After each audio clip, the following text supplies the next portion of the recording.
open the board meeting of December 12, 2023. Welcome to Harris Hall, everyone. First item on this afternoon's agenda is from Public Works. Item 12A is a fifth reading and public hearing on Ordinance 2306. I do have a script which I will follow in the matter of amending Lane Code to establish an erosion prevention policy effective January 1st, 2024 with some citations. This is a public hearing on a county-initiated application to amend the county's code. And I probably should cite the citations, LC 9.090.005 through 9.090.065, LC 10.091, LC 11.016, and LC 16.096.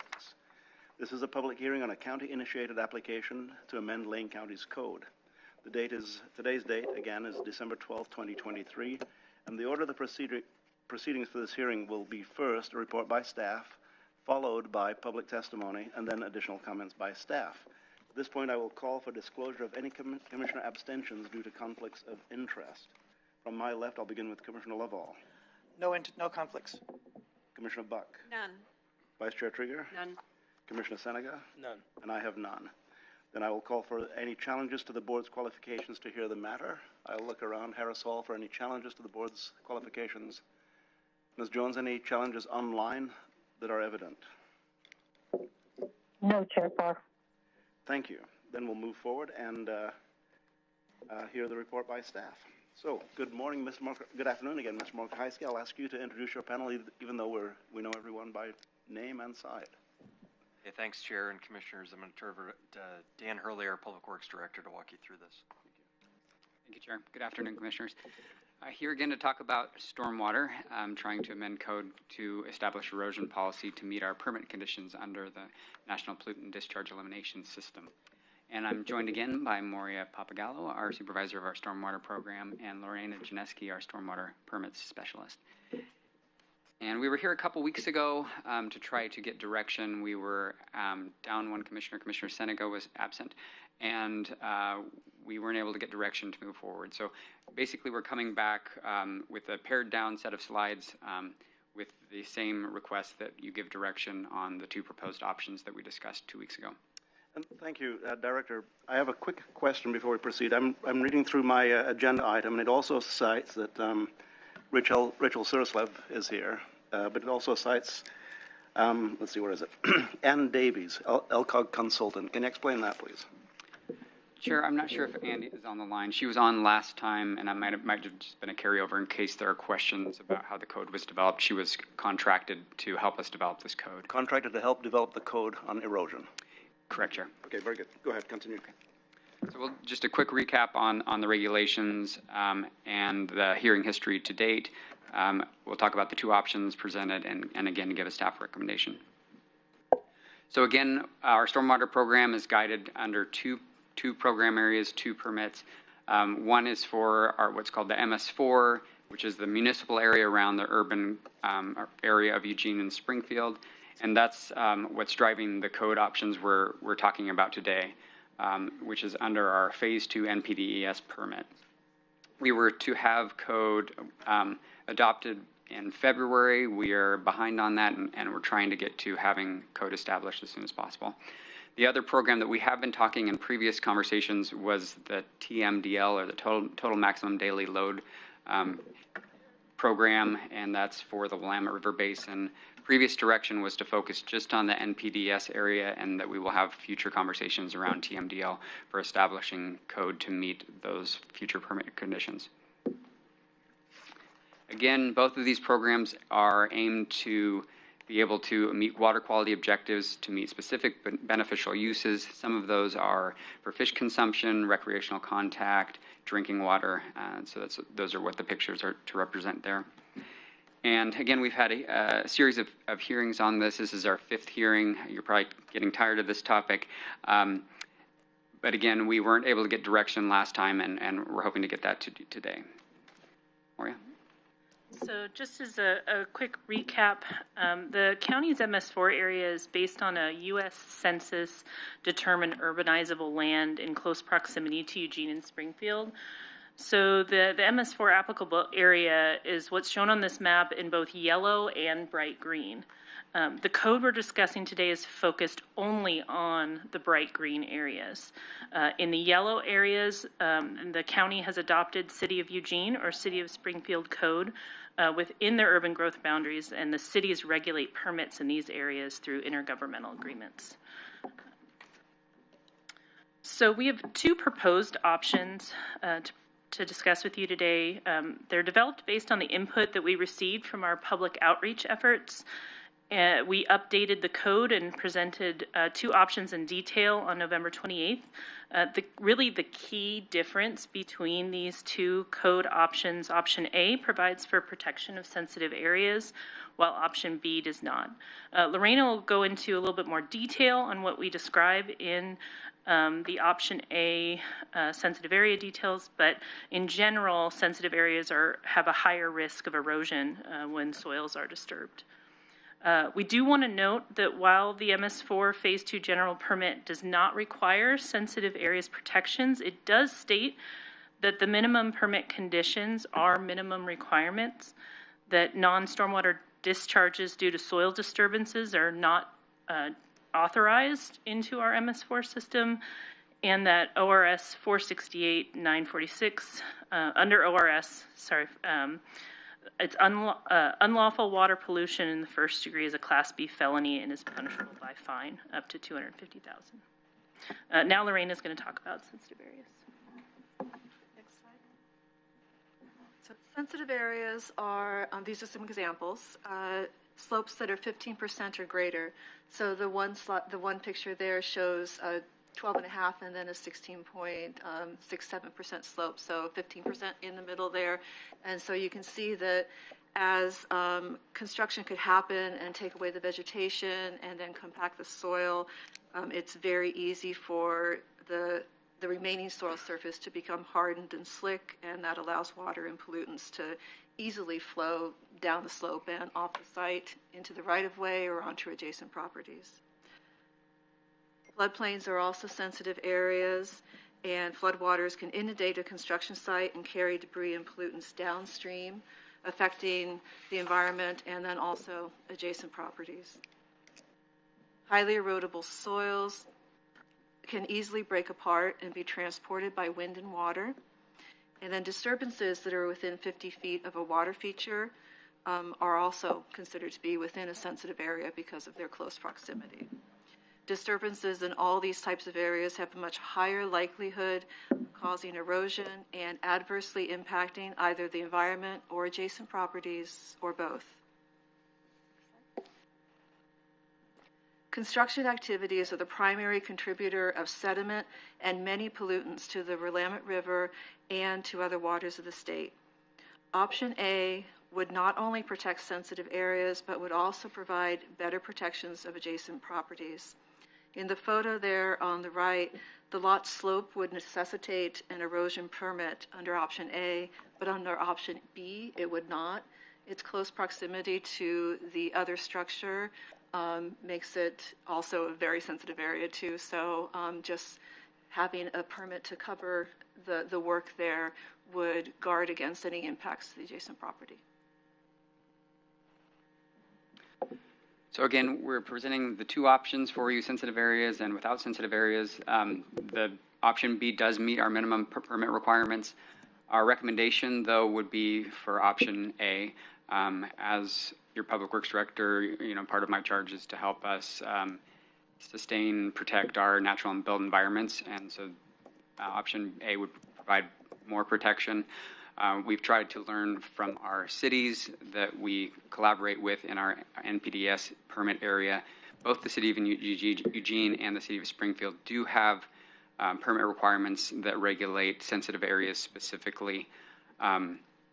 These are areas that contractors, homeowners should be protecting, but with our code, we're trying to be proactive to make sure that those are protected in advance and that we're having some oversight of that without being reactive, where we would need to rely on the outcome-based requirements that are in both sets of code.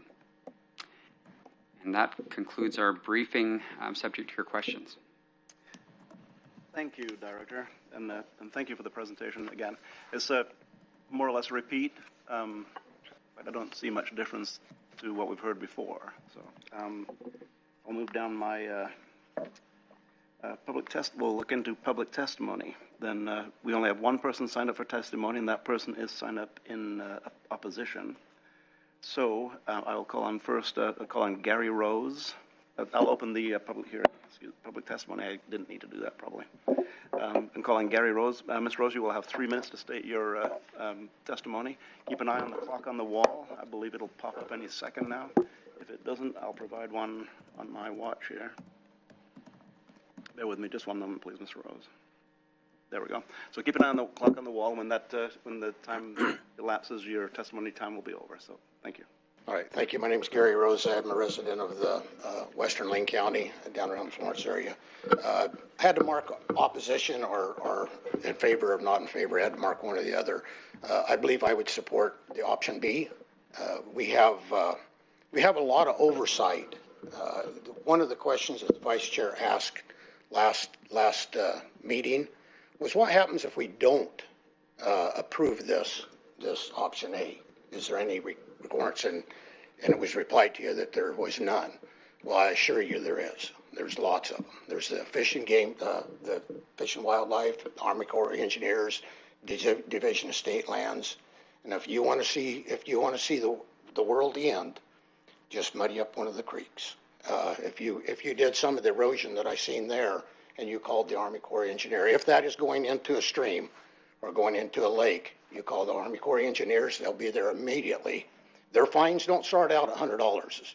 They start out at thousands, and usually it's a $10,000 fine minimum if something breaches and you really mud up a creek. So we do have oversight. It's not a county oversight, but a phone call away and they would have great oversight. The only objections I have, or not objections, are suggestions on the B plan is they have a yardage figure. I don't see anything in the requirement. The depth that you dig really has very little to do with the surface area. I think the quarter acre really hinges on a surface area that needs to get a permit if it's over that. So the yardage, I think, should be removed. And I'm really reluctant. I really would like the chair mentioned something on the last several meetings about making things really, really, really plain. And I think for the minor landscape and landscape maintenance, they should add on activities larger than a quarter acre are still exempt. Because they are exempting that as a whole, I believe. But I would like to see that quarter acre or larger in there somehow. I don't see it very many times. I see it one place at kind of the introduction, but I don't see it in the body of the requirements. Same thing with the emergency. Anything over a quarter of an acre will need erosion prevention dealt with at that time. If it's an emergency, once the emergency is finished, you got 3 days. If the emergency disturbed a quarter of an acre or larger. So with that, thank you very much for your time, and I would hope that we would have a unanimous decision here on the B model, because they was instructed several times to do a very, very minimum on this, and I would hope that would happen. Thank you very much. Thank you, Mr. Rose. I see no one else signed up in Harris Hall for public testimony. Ms. Jones, anyone online signed up for public testimony on 2306? No one is signed up online, Chair Farr. Thank you very much. Then I'll look around Harris Hall and ask, is anyone else in Harris Hall prepared to make testimony to the board regarding ordinance 2306? I'm seeing none. Then I'll close the public comment. And let's see. Any response to staff? I'll have a couple of questions potentially. We all probably will, but response to the public testimony. Chair, I would just note that in our communications with state and federal agencies and in our experience that those agencies typically haven't had staff capacity to be able to provide oversight for these smaller type construction projects. The Department of Environmental Quality would be the agency that would oversee surface water violations, and so they typically don't show up unless there's a complaint or if it's an over an acre disturbance, which would require a permit by the state. That's all I have to do, either of you. I would also note that DSL and the Corps regulate work below ordinary high water in rivers and streams and in wetlands specifically. Very good. Then, thank you. I have a couple of quick questions before we go to questions from the board. Item 7 is to close or continue the hearing, but I'll look to questions from the Board of Commissioners prior to making the motion under item 7. And I have a couple of quick questions just regarding your testimony. The first is a quote that you made. I like to write down exact quotes, and I can get it from the video, but I'd like you to say it again. Contamination due to construction are the primary source of pollutants in the Willamette River. I don't think that's an exact quote. Can you tell me what that quote was? You stated it just a few moments ago. Mm-hmm. And I'm sorry, I don't have the reference, but I believe... You read it. It's in your writing. Oh, yes. What did you say? What I was going to read, so that I remembered what I needed to say for each of the slides. Well, I can get it from It's here. I'm just trying to get the quote of what it was that you said. Oh. No. I'm sorry. I'm my muddled words. So it's just what I did say was construction activities are the primary contributor of sediment and many pollutants to the Willamette River and other waters of the state. The primary source. Okay. All right. And that was taken. That is what I thought. I think I referenced that then maybe in the first ACM that we submitted. And that rounds out my quote. And then the second was fines up to $250,000. Is that what you said? Mm-hmm. Then that would be county levied fines up to $250,000. Yes. Very good. Okay, those are my clarifying questions. So I'll look to the board for questions or comments as we consider our options. Vice Chair Trieger. Thank you, Chair. Thank you for another presentation on this item. A couple of notes. One thing I just noticed in rereading through the materials in the packet last night, I think I've seldom, if ever, seen a note on the agenda cover memo saying staff strongly suggests. Usually it's staff recommends or suggests. So I'm noting that because our staff has expertise and a different obligation to the work. So I'm taking that under advisement that the staff strongly suggests that we adopt the sensitive areas permit. I know there is across every single one of us a real desire to keep the cost of building housing as low as possible, but this is not only applicable to new housing construction. This is any construction, repair, construction of things that aren't housing. So it further dilutes the impact, in my opinion. But I do wonder, I have a couple of questions. If you have a sense, I know in earlier presentations you talked to us about the additional cost of a sensitive areas permit. But I want to really just kind of understand how much it really does impact the cost of housing, since that's one of the arguments against. So that's one question. So we had looked at the cost of this permit on construction projects in general and found it's a sliding scale based on the size of the project, but it was under 5% of the overall cost. The addition of a sensitive areas permit would... It's not sensitive areas specifically. It was the addition of the erosion prevention permit. Sure. So we don't have an option about whether to adopt an erosion prevention, whether to adopt the erosion prevention code. That's not what we're debating here. It's what version, and it's essentially whether to include or not include sensitive areas as an extra layer for the permitting. So is there a difference in the cost to the builder? Vice Chair, I wouldn't say there's a difference in the cost of the permit for a sensitive area versus just a standard permit. It would be that there would be more permits triggered by covering the sensitive areas. So, and I don't know that we've done an analysis on how many more we think there would be with or without. Do you have any analysis on that? I am not remembering the numbers, but it's not going, since we've reduced the area to just the MS4, it will not be very many permits in total, whether we adopt sensitive areas or not. And so projects that would not have to get a permit then, because we're not adopting sensitive areas, basically they're looking at not having to pay for the permit cost. But they would still need to be watchful of their project and meet the outcomes of keeping the clean site and protecting waters of the state. Thank you. Right, because the permit doesn't change the fact that there are sensitive areas or the lack of calling that out as a particular part of the permitting process. And runoff impacting our waterways negatively is not permissible, whether it's permitted or not, it's not permissible, right, if you follow.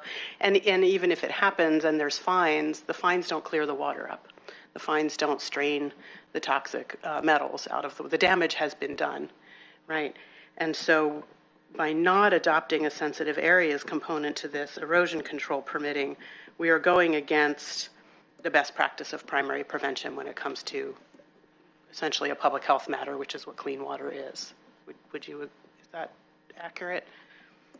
I'm also wondering if there's any possible interpretation that not adopting the sensitive areas designation to the permitting process opens the county to any kind of liability, that we had the opportunity to protect the public health or a waterway and chose not to take it, and thereby are exposing ourselves to any kind of additional liability. Has there been any assessment of that? Vice Chair, I would say that option A, yes, is best practices, and it's why we are recommending that. As far as opening ourselves up to liability, I would not think so, because we would be meeting our permit conditions, so we wouldn't be potentially sued for not meeting our permit conditions. However, environmental groups can sue for various reasons, and I think that doesn't stop anyone from bringing a suit forward. What about, if I could, Chair, just a couple more things. Please. What about, we want,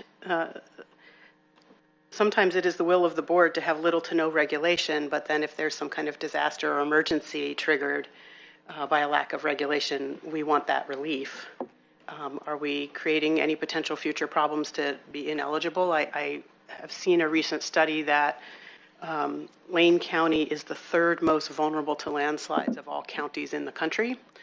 The whole West Coast populates that top 25, but Lane County is the third most. So I'm just thinking of in the future, where we're looking at more and more disasters and disaster recovery and applying for relief. Do we potentially limit ourselves from eligibility because we didn't do everything we could to protect? Vice Chair, I don't see that at a large scale. I think the impacts would be more on kind of the local scale, property owner, down slope of another property owner where we're trying to, protect sliding of material. So there would be protections here under that to make sure people are keeping the water managed. I think the bigger issue is that, and why we've said strongly recommended, is that the amount of sediment reductions that are needed to be able to meet those beneficial uses are significant. I think it was over 90% of a mercury reduction that is needed to be able to meet the beneficial use for fish consumption, according to the state studies. Great, thank you. So, I think the final thing I will just say, I've heard a lot in the last presentation. I anticipate perhaps hearing again about wanting to focus on the minimum, but,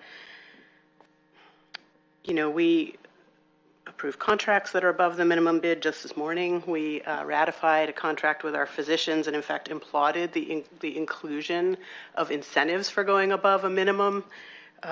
We pay above minimum wage at every single position in this organization. So to me, what we're doing if we make a decision to stick with a minimum standard is not doing our full, is not accepting our full responsibility as protecting the public health by ensuring the health of the waterways in this way. So I would be fully in support of option A, and I will wait for more conversation before any kind of motion is made. Thank you, Chair. Thank you, Vice Chair. Further discussion? Commissioner Lovell? Yeah, thank you. Vice Chair, yeah, great comments on that. I think the thing for me is when we're comparing apples to oranges about, going above and beyond what we do. I mean, some of the things we're talking about are salaries versus land use and construction, and I think those are two polar opposite things. So the slide I want to go back to is the slide that you put up that had the map on it, the green and the yellow and the map on that. Because I think some of the things that we've had as visuals in the presentation may be somewhat misleading, and so I want to point those out to make sure I'm understanding the visuals properly. One of the topics, one of the slides you had, if you come up with the slide that has the house on it with the barriers beside it and that 15% slope that we had talked about, that was also another one. And I'm curious, just as you think about that slide that we had of that one house, which was very close to the construction site, which typically is a suburban neighborhood, and I'm looking at the, no, it would be one, but it would be the ones that before this one. There's one where there was a barrier right next to a house that you showed, that one. That one right there. And the conversation that ensued during that explanation is that that was a 15% slope and it was protecting adjacent properties. So go back to the map slide of green, please, if you would.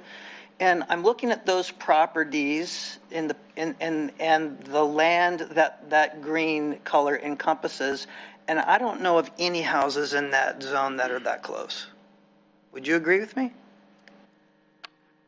I think there could be houses that close in the South Hills area, in that green area there, Commissioner. That's Dillard Road area? Is that the one I'm thinking? Is that kind of that area? I'm saying in the South Eugene area, Commissioner, the build out in the steep slopes in South Eugene, there could be parcels and houses that close together. That's the very bottom green blob that I'm looking at, for lack of a better word. Sorry. Yeah. Okay. Well, I would make that's a remote possibility. So I think it's clear that the public needs to know is that we're not talking about suburban neighborhoods that are that close where the mitigations that are already there in place for construction are going to harm people next door to each other. So I want to get that clear, that I don't know if that's a real plausible possibility with what we're talking about, given the land that you're talking about.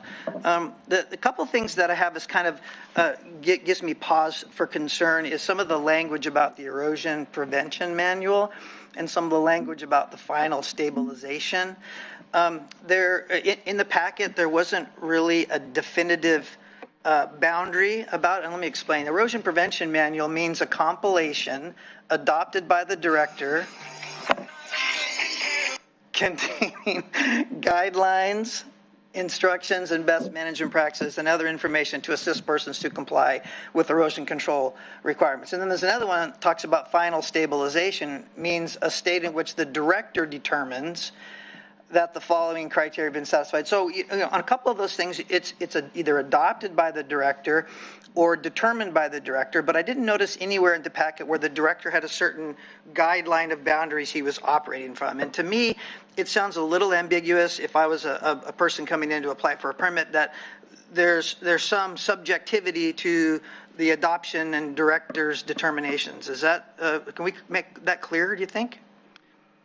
So, Commissioner, in the stormwater manual that's still being developed, it will be ready before the next reading. It will have much more detail of how these pieces of code are implemented. And typically, this set of regulations with our other city partners is at this level where it's administrated by staff, and there are interpretations that are then subject to the director, as is similar in our world of planning as well. And I don't know if, Lorena, if you want to expand on that, or Moria. I guess, yeah, so staff then, in my position and anybody else that would be working with me, we are representatives of the director. So we would be looking at the code as the direction for what we are enforcing. The manual is meant to be a supplemental document that helps people work through and understand erosion prevention and work through designing an erosion prevention plan for their property. I'm not sure I got the answer to my question. I'm sorry. I'm sorry. I'm not sure what the question was. The question is that for me, it seems a little ambiguous to a standard that and it's defined in the packet as the director means the director of Lane County Department of Public Works or the director's designatee. So when we're talking about things that have to have a definitive standard, if someone's coming in to develop and wanting to know exactly what parameters they meet, it seems to me like there's a lot of wiggle room here. That even with final stabilization, that the terminology about, hey, what has to be done at the final end, there can be some things that could be added based on the director or his appointee's designation. So to me, there's just it doesn't feel like there's a solid containment of boundaries that someone who didn't really know what they were doing would understand maybe a last minute what they might consider an opinion and a hassle if somehow they figured that maybe they ticked somebody off in the land planning department and they were just getting back at them. I mean, we're seeing that all the time. So I'm trying to avoid that here with this language. In the Commissioner, in code, we don't typically get to great detail about, all the different types of best management practices and how they should be implemented. In code, it's, a higher level on that of when the code would be applied. And this code does provide that, so it's not ambiguous there. But as far as then the implementing of that code, we'll get into more detail with the manual. And that will be at a staff level where the commissioners wouldn't want to be weighing in on, how tall the silt fence should be and smaller details like that. Okay, well, and we're talking about, too, that construction is the highest perpetrator of what we're trying to stop, and that's erosion. And I think, based on what construction practices are, I think everybody's pretty much on board with that. And so I don't want the public to understand that if we vote for choice B, that we're somehow saying that, oh, well, we don't care enough about the environment to vote for choice A, when we believe that some of those practices are still in place and still doing a very good job. But I have two more questions for you, and I'm curious as to why bonding or financial proof is needed for compliance. We don't normally have that on our permit process, and I'm wondering why that was in this language. You required that, for a permit for compliance, there was a bonding or financial proof needed if there was going to be some discrepancy on it. I'm wondering why that is. Commissioner, I'll probably have to pass to Moria, who was overseeing all the development of the code to this point. I'm assuming we looked at other city codes and that there are potential liabilities we're trying to avoid. Do you want to speak to that, Moria? Actually, I was going to check in with Marina on this. It's not meant to be, it doesn't say that it's required for every single project or every single permit. It's the language is there that if we do need to require that, we have the ability to require it. And that's pretty standard in other sections of code as well. And that's for the intention of enforcement? Not through compliance, but it's with the, I'm not sure of what parameters that would come up that would require it, because we don't typically, if at all, ever require that. But it's something that it has been shown to be needed in code in very unique situations, and so we have kept it in there in the erosion prevention code as well. Commissioner, we could research that more and bring more information back to you on the next hearing. Yeah, it sounds to me like it's one of those anomalies, and we're trying to protect ourselves from an anomaly that rarely, if ever, happens. And so I'm wondering why it's in there in the first place. So maybe that's what we should look at. And then the last question I want to ask is, the appeal process really isn't spelled out yet, is it? If somebody wants to appeal an erosion permit, thing like that, is that the process that's spelled out? It wasn't really spelled out in the packet. That we had addressed that. Yeah,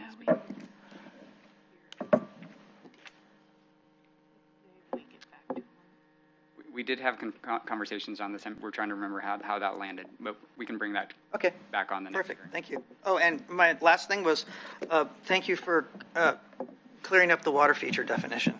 Good job on that. Thank you, Commissioner Lovell. Further discussion? Commissioner Senegal. Yeah. I have just a couple of quick questions here, and I would like to say thanks for providing option B and option A. We've come a long ways from where we started. One thing that I always keep in mind is the fees and the extra permits. That's one thing, but it's also contractors' time, which is expensive now, and the confusion that some of this stuff causes. So that's my basis for really trying to get to the bare minimum.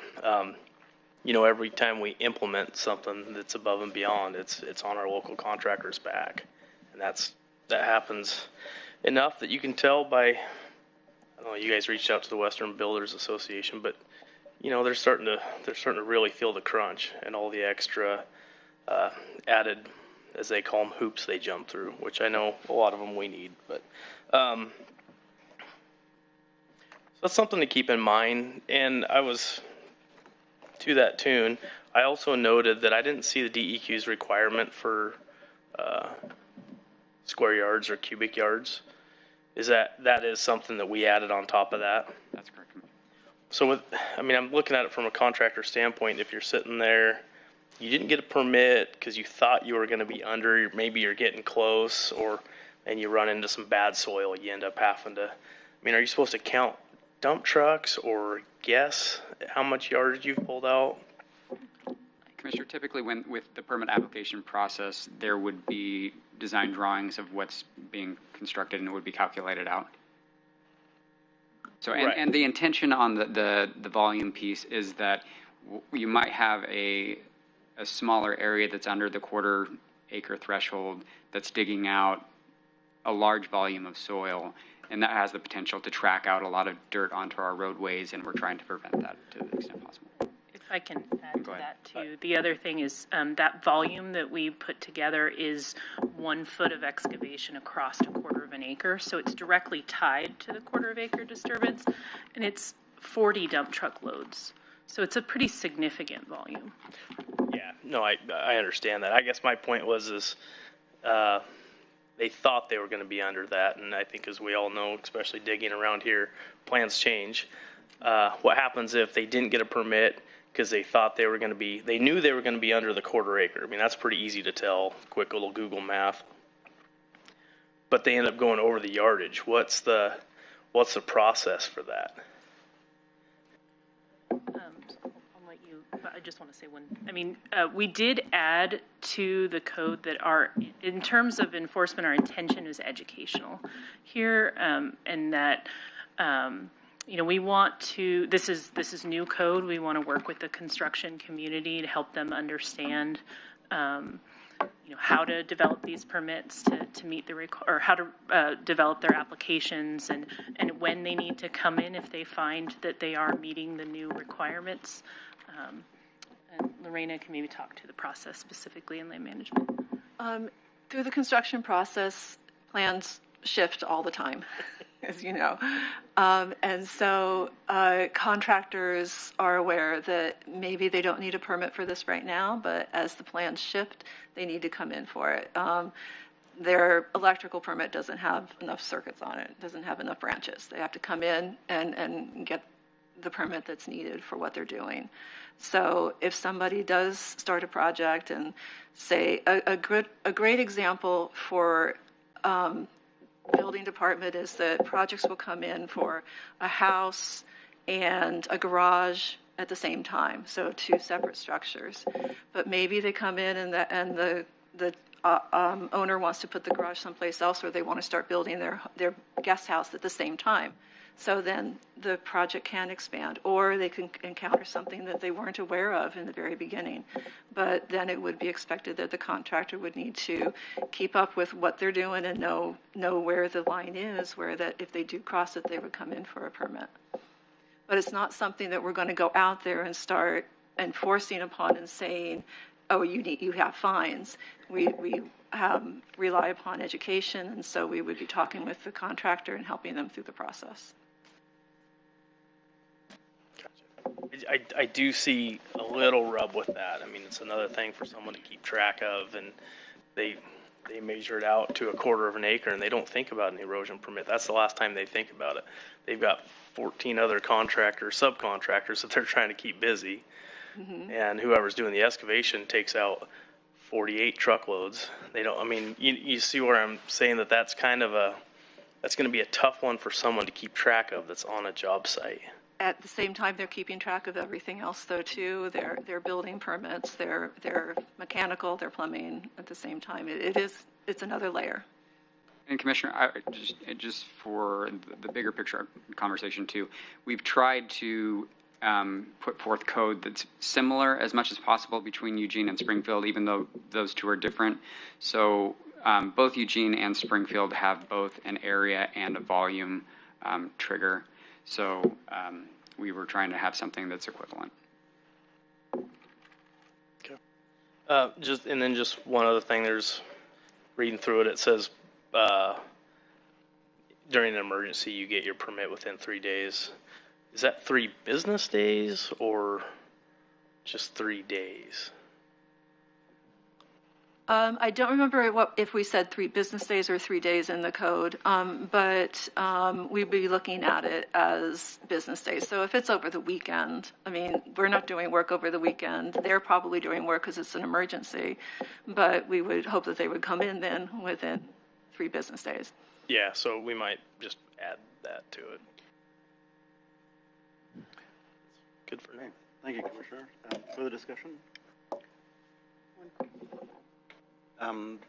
Second round, and then I'll go in the first round. Go ahead. Just a brief question. Do you have any other, I mean, all Oregon counties are wrestling with this, right? Because this is again, where right now the conversation is we're going to advance something to a 6th reading, and you're hoping we will land on which option is it that we will then have that 6th reading on, right, A or B. So it's not do we or don't we adopt erosion control measures and permitting. Do you know if any other counties in Oregon have heard this under their public health authority, since it impacts our ability to have clean water? And I would note that we are a little unique in having this urbanized area that is a county area. The other counties will be facing the TMDL program and are moving in that direction, but we are sort of unique in having these census-defined urbanized areas that are requiring a municipal stormwater permit that's in the county. There are a few others, but not many, maybe 2 or 3. But I'm not aware of any sort of action under the Public Health Authority. Okay, thank you. I just bring it up because just to remind us, this is fundamentally about valuing clean water and doing everything we can, no pun intended, upstream, and doing primary prevention. So, okay, thank you. I do know. So Marion County went through theirs March of this year, and it's right here. An erosion prevention sediment control permit is required inside a stormwater management area if the construction site or activity will expose at least 1/4 of an acre. That's it. Thank you, Commissioners. Marion counties. Then I'll go ahead in the first round. Commissioner Buck, you've not had it. You know, the thing that I'm trying to focus on the most is reducing ambiguity and making it as clear as possible for the people who are trying to build a house. And I worry every time we add layers of permitting and layers of ordinance that it makes it even more, there are even more opportunities for ambiguity. And something that you said, Director, I'd like to hear what you mean by this. The code doesn't call out all the specifications. It's up to staff to say what the specifications are. Like, and you cited the height of a silt fence, for instance. But the code, by that definition and by your explanation, is pretty vague. It's pretty high level, I think is the term you used. So that you read more into it as you get further down, and it's not specified in the code. It is actually decided by the person who is writing the permit or who is enforcing the conditions of the permit. Is that correct? Sure, it will be in our established stormwater manual, and it's a lengthy, very detailed document that's been in the works for many months. We're trying to wrap that up, and it will be available by the next hearing.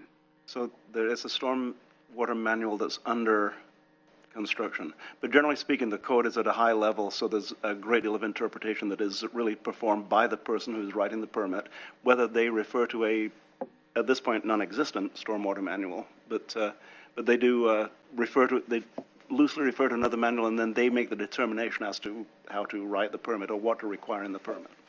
Chair, this is how it works in every community that I'm aware of that has stormwater code. So when we adopted stormwater code for the Goshen area, there's a specific area in our code for Goshen, and it points, because we didn't have a stormwater manual at that time, it points to the City of Eugene's stormwater manual. The City of Eugene stormwater manual was based off the City of Portland stormwater manual. We are looking at both of those manuals as we're developing ours, but typically the code is at high level, and then when you get into that detail of application, both the applicant and the permit writer would need to make sure that it meets the specifications in the manual. That didn't really get to my question, Sure. but I understand that. So they look at somebody else's manual if they don't have a manual. We're not doing that in this code, but our previous code of Goshen did. But yes, the code that is point to another place. Right. Okay, which my question then really is generally on codes. If it's not specified in the code, and if there isn't a manual specifically about the exact situation, then it becomes the discretion, more or less, of the person writing the permit or enforcing the permit as to what it is that is required on this specific site that's being considered for a house. Chair, the manual is intended to be detailed enough that there shouldn't be much ambiguity. It would be, very specific in what's required for specific locations, for specific best management practices. So I wouldn't look at it in that way, that it's being interpreted sort of on the fly by staff. The intent of developing a very detailed manual is to reduce any sort of that ambiguity in interpretation. And you realize that quite often by trying to capture every detail, you never do capture every detail, impossible.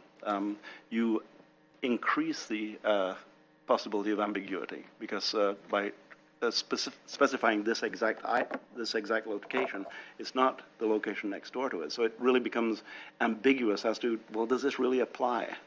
And since we don't have the manual yet, we don't have anything to really take a look at. But my point is that quite often, somebody who is writing or interpreting the conditions of a permit, they don't have a manual to go back on. So they really are relying on their experience and whatever other jurisdiction or higher level government may have provided for guidelines. And I'm saying that kind of as a fact, and I think that has to be the way it is, because I don't know how else you would do it, because you can't really prescribe every single application and every single permit, because everything's very different. So I'm going to get to my real concern is that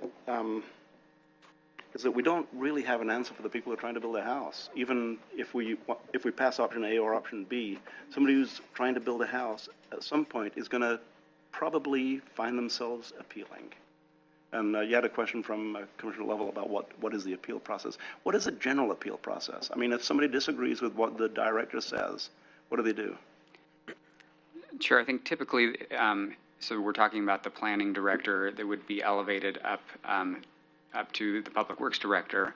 I've weighed in to try to resolve things, and if the person doesn't like my decision, they typically bring it to either the county administrator to have further conversation, or they appear to public comment to ask for the board to take some sort of action. So I think in general it's like that, but I'd like to look into the exact procedure and bring that back to you at the next hearing. And I would just working so hard on this. I hate dragging it out because you put so much time into it. Chair, just one more thing. You're not approving anything today. All we're looking for is direction. And one of the challenges of wrapping up our stormwater management manual or stormwater manual is that we haven't been able to have clarity of which direction we're heading. We originally started developing it looking at a county-wide application of code, and then we've changed that to this municipal code, and even having the two options is making it challenging to have that manual finished. So in our next hearing, we will be able to wrap that up and bring something forward. It is a little bit tangential to the line of questions that I have right now, but I understand that. Thank you. So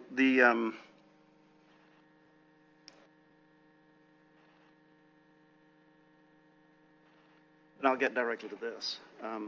You said that option A or option B meet our requirements, but option A is far more permit intense.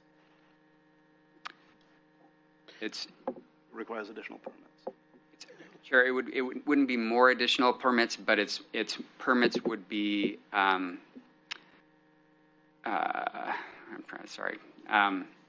would be more instances when a permit would be required. You mentioned something about it, being sure what it would trigger in terms of additional requirements. I'm sorry, I'm not understanding that. What if the permit, if we went with option A, the permit that was established potentially could trigger other requirements, and you weren't sure.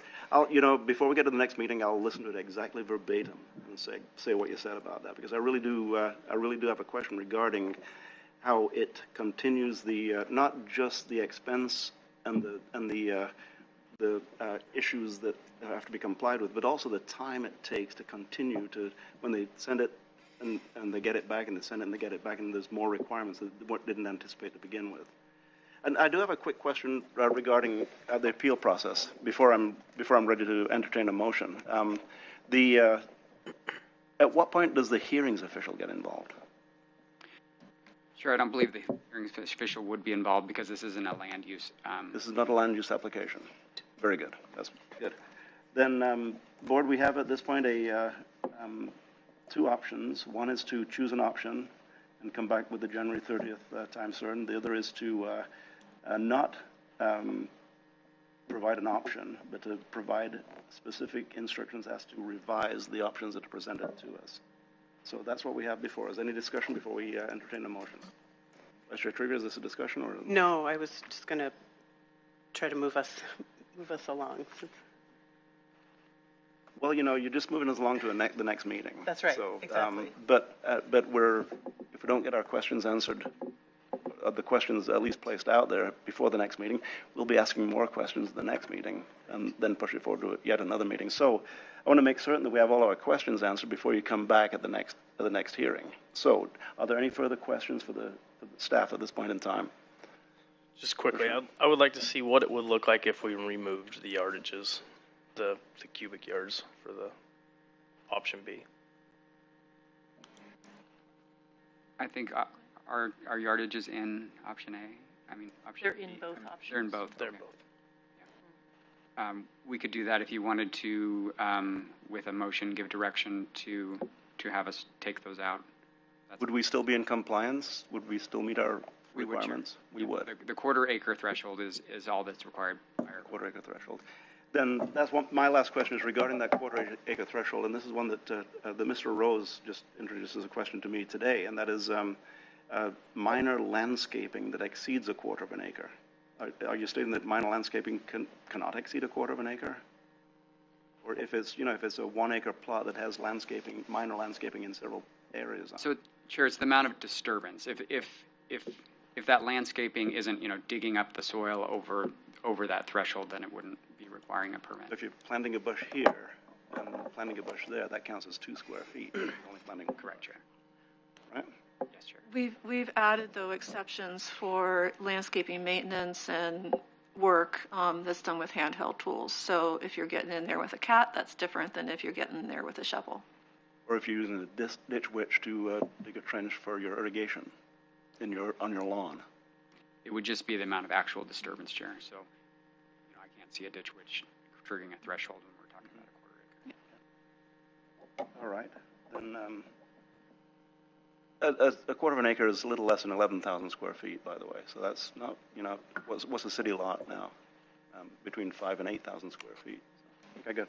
And Vice Chair Trigger, if you want to try a motion, go ahead. Thank you. I do, and I actually wanted to just to bring something forward from the last time as a clarifying point/question, particularly since Commissioner Senego wasn't here, because there seems to be some confusion about whether option A adds an additional permit, and it doesn't. It expands the scope under which someone would need permitting.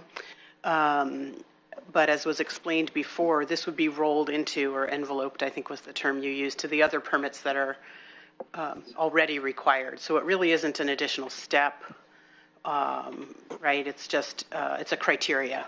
It's a broader criteria under which permitting would be granted in order to protect Correct. Water health. And it's a review that can happen at the same time as the building permit. This isn't something that happens at the land use level, like when a planning permit is going through.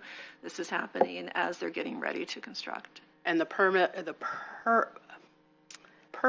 of the permit is to help, again, to plan for mitigation if there's going to be disruption beyond the threshold, not to then say, well, never mind, you're not allowed. It's just here are the measures you have to put in place to do the project you want to do so that you can both do your project and we can protect our water quality. That's correct, Vice Chair. It doesn't preclude any development opportunities. Great, thank you. Well, then with that, and since we have a date and time certain, which I can read into the motion for the next hearing, I would like to see us advance ordinance 23-06, option A, in the matter of amending lane code to establish an erosion prevention policy effective January 1, 2024, for a sixth reading and public hearing on January 30th, 2024, with a 1:30 p.m. time certain. And if there's a second, I'll make a comment as to why I put forward option A. I'll second. Moved by Vice Chair Trigger and seconded by Commissioner Buck. And discussion to the motion, Vice Chair Trigger. Thank you, Chair. And I brought that forward because some of your last comments made clear there are more questions about option A still. So this gives us an opportunity to ensure we have a more thorough discussion and get all of our questions and concerns answered if we narrow the scope of our conversation to the merits of a particular option that seems to be both more complex but also offer more clarity because there's more specificity spelled out in the code language. So, Thank you. Further discussion to the motion? I'm not seeing any.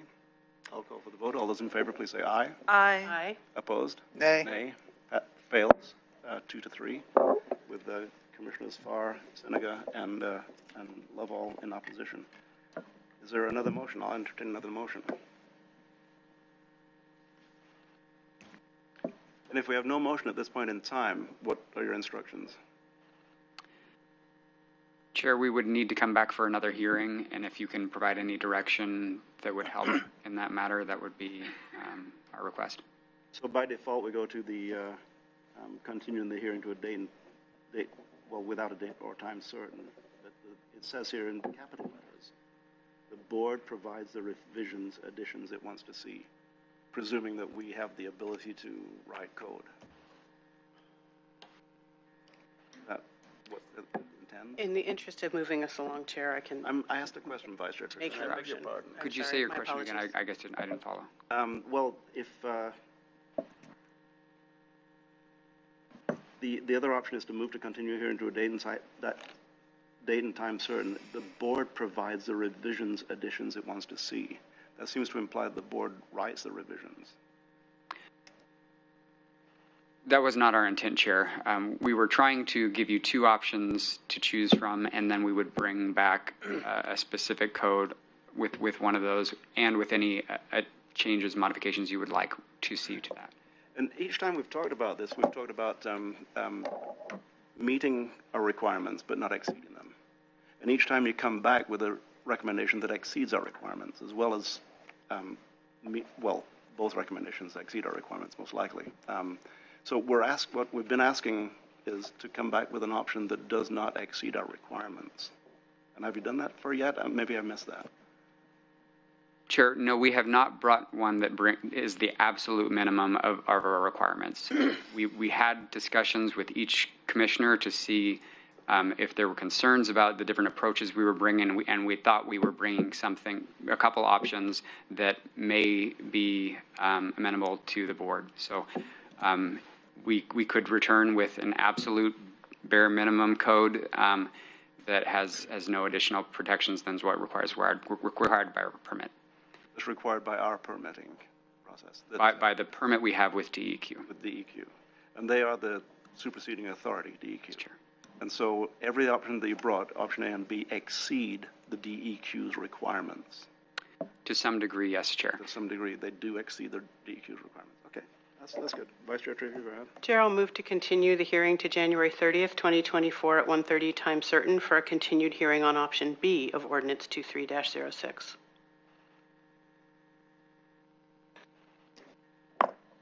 We have a motion. Is there a second? Now, hearing the motion dies for a lack of second, which brings us to the point where we do need to have another reading on this, and we can provide a date and time certain.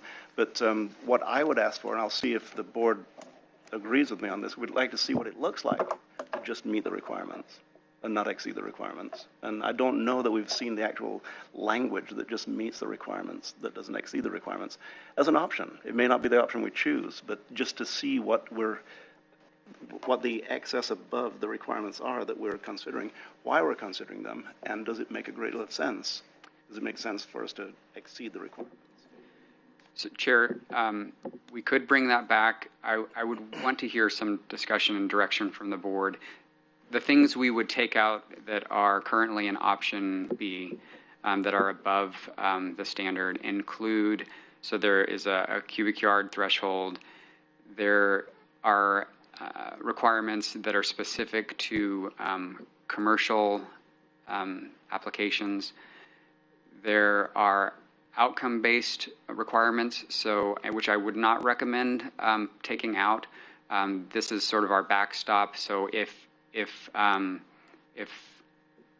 landowner hasn't put in proper erosion control code because we didn't require it, but then we're having visual turbidity into the stream, we could have those outcome-based requirements. But they are above our minimum permit conditions. So again, we could bring back, the absolute language that we think would pass with DEQ, and option B, or somewhere in the middle if you want to give a direction on any of those specific instances that are above the minimum requirements. So you're saying you're not willing to bring back one that doesn't exceed requirements? No, I am, Chair. I just wanted to know if you want us to take all of that out, or if there are things you want to discuss. I think what would be very helpful for us and anyone watching, people who aren't land use people who don't file permits, people who just want to know how things work in Lane County, would be, this is what it would look like just to meet the requirements, and this is what we're recommending. This thing above the requirements, this above the requirements, this above the requirements. So there's kind of a menu of things to choose which are above the requirements, which may make more sense to people who are watching this who aren't steeped in land use. We can do that, Chair. So, and that would help me tremendously too, because I try to explain this. I don't have the knowledge that you all have, and I don't have the letters after my name that you have after your name. This is what you do, and you're very, very, very, very good at it. And I'm not. When people ask me to explain it, and I try to, and I just simply can't do it because I don't know what the difference is. I don't know where we're exceeding or why we're exceeding. I'd like to be able to do that personally. So we can do that, and we could present a table maybe and have another discussion on it, rather than bringing back. It's quite a bit of work to develop all the details of the code to be adopted. So maybe we need to have another discussion that talks about the absolute minimum and the different things that we could be requiring in code before we bring another set forward to you. It's a lot of work. So so to look at the DEQ requirements, which are fairly, I would expect they're fairly detailed, that they don't really leave stones unturned. You're saying it's a lot of work to look at the DEQ requirements and bring those to us? No, Chair. I'm saying it's to develop multiple sets of code, in-lane code, with all of the connections that the code language points people to. As you noted, the code that we presented, it's complex, where there are different lines that have different definitions that are connected in different places. So I'm saying it's quite a bit of work to develop a whole set of code around a concept that's either the minimum or has sensitive area protections or is some mix of the two. That I wouldn't want staff to develop multiple sets of code that aren't going to be implemented. I would request or recommend that we have a discussion around what you want to have in the code, and then we develop the code. What if we say what we want to have in the code is what the DEQ requires? I think that's what Mr. Hurley is suggesting, is that we can bring back the bare minimum that you've asked for. We can bring back the difference between that and option B, and the difference between that and option A. You can select which one. You can see what the differences are. You can provide direction to staff on which direction you would like to go, and then we can develop the code based on that. Correct? Correct. Go ahead, Vice Chair Trudor. Yeah, I think just because if I'm understanding, all of the hearings that we've held so far have been about option A or B. So all along, it's been about you needed direction as to which one to advance to another hearing, so that the hearing is only about one, so that then we can move forward with adopting an ordinance and its accompanying order, right? So if we're introducing whole new concepts, that's outside of the process that we've already been well underway, right? So really, what you were needing out of last week, but couldn't get because we didn't have the full board here, was an option A or B direction so that you can move forward. So now you've not been given an opportunity to do either of those things. So we need to sort of start over, or I think if I'm remembering, maybe Chair or Administrator, you can help me, a dissenting voter can reopen the motion that was just made and try again, right? Because really process-wise, we needed to try to give direction on either A or B today, and we've now left our staff with sort of nowhere to go, and we've held multiple public hearings. And thank you, Vice Chair Trujillo. That's illuminating. We do have A, B, or the third option, which is the board provides the revisions, additions it wants to see. And I guess I'm wondering, we do have option A and B in front of us, both of which exceed the requirements of the EQ. We exceed our permitting requirements. And I'm wondering, did we not ask what it would look like to not exceed the requirements, to bring it as close to the requirements of DEQ without exceeding it? And if so, why did we get option A and B, both of which exceed? Sure, I think it's been an evolving conversation. You know, we started with a county-wide code, and then we've kind of been changing it as we've gone along based on what we perceive to be your direction and based on individual discussions and with the board. You know, we have the table that's up here that's, you know, too small to read. We went through that with each of you that talks about areas where we are above the minimum requirements and where the cities are above their minimum requirements and some comparison on those. I guess we were trying not to be the absolute minimum because there are things that I think are in the interest of the county, particularly those outcome-based requirements that I think we would want to have in there, and we could have a more robust discussion around that. But again, I'd be happy to bring that as we can bring back code that is the absolute minimum and develop that and then present that as an option, or we can have a discussion to have more understanding about all these different areas and where we might want to be above and where we might not to be, and then develop code. So whichever direction you would want to take, Chair. And then I'll just try one more thing. Okay. If we were to move forward with more information on option B, if we actually come back with another reading and discussion on option B, would it be possible for you to take each item on option B that does exceed DEQ requirements, say, and highlight that this exceeds DEQ. This is DEQ requirement. This is where it exceeds it. Yes, Chair. That might be the easiest option, and then we can modify that option B from there. Okay. Well, that would make it easy for me or someone on the street corner to understand that. Okay. Well, DEQ requires this, and Lane County is saying this, and it's because of a very good reason, whatever the reason may be. So that's much easier to explain to people who don't get deeply involved as you do on a daily basis, Mr. Hurley. I would also say that giving us direction like that allows us to produce an erosion prevention manual for the public to comment on that's following your direction. Thank you. And may I clarify what you said, that if you did come back with option B and explain under each item that does exceed the requirements of DEQ, that would be helpful in developing an erosion control manual for the public to comment on. Yes, if we were to give direction to have further discussion on option B associated with those elements that are above the minimum DEQ thresholds, then that would give us the ability to produce a manual for the public to review based on option B, with the understanding that it's still in process and has not been adopted. That satisfies my comments because, as Vice Chair Trieger said earlier, Lane County is subject to landslides. Douglas County is too, Tillamook County is too, but I've not seen the statistics, but because of the steep slopes that we have both inside and outside the urban growth boundary, it is important that sometimes people who are looking from a distance don't know exactly what Lane County is like. And for you, you're working in Lane County, you know more than the DEQ. On a regular basis, I would prescribe. So that would help me. And looking around to the board, if that would help. Commissioner Buck? Thank you, Chair. I tried to reserve most of my comments, but I do want to make a point that this has been a fairly painful discussion, and it's actually quite disturbing to me. Specifically because we employ incredible, well-qualified employees who come to present to us on very specific land use issues and requirements.